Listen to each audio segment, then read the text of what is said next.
আসসালামু আলাইকুম। আজকে আমি নিজেই শেফ।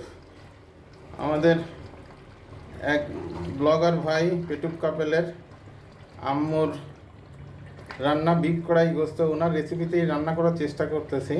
আগে একদিন রান্না করেছিলাম, ওটা খেয়ে আমার ছেলেরা এবং বাড়ির সবাই আসলে খুবই মজা পাইছিল। এখন সেই রেসিপিটা আজকে আবার ছেলেরা বলেছে সেইভাবে করার জন্য, আজকে আমি সেটা এবার ট্রাই করতেছি। শুরু করেছি অলরেডি, ইনশাআল্লাহ আশা করা যায় ভালো হবে। আন্টির রেসিপিটা আসলে খুবই দুর্দান্ত, খুবই মজার। এটা পরাটা বা সাদা পোলাও দিয়ে খেতে ভালো লাগে। রান্নার প্রক্রিয়া চলতেছে, আর এই যে জিনিসপত্রগুলো গুছাই রাখছি এগুলো পর্যায়ক্রমে আস্তে আস্তে যাবে। এটা ঝাল কাটা, কাঁচা ঝাল কেটে রাখা হয়েছে। এটা রসুন ছিলে রাখা হয়েছে।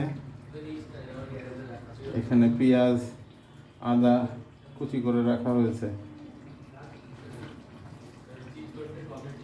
এরপরে যাবে হলো এগুলোর আগেই যাবে রসুন বাটা, আদা বাটা। এটা পর্যায়ক্রমে দিয়ে অনেক সময় ধরেই নাড়তে হয়, সেই নাড়ার কাজই চলতেছে। বাট হাত ব্যথা হয়ে যায় এবং লং টাইম ধরে এটা ভাজা ভাজা করতে হয়। এটা খুবই একটা টেস্টি রেসিপি। আন্টিকে ধন্যবাদ এবং পেটুক কাপেল ভাই ও ভাবিকে অসংখ্য ধন্যবাদ এ ধরনের একটা রেসিপি ওনাদের ব্লগে দেখানোর জন্য। Thank you. রান্না শেষে আবার দেখা হবে ইনশাআল্লাহ। শেষের দিকে গেলে ইনশাআল্লাহ আবার দেখা হবে।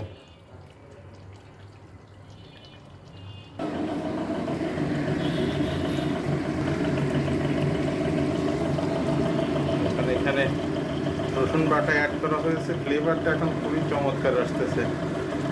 আজকে আমরা এটা খাবো আসলে সাদা পোলাও দিয়ে। পোলাও রান্নাটাও কমপ্লিট হয়ে গেছে।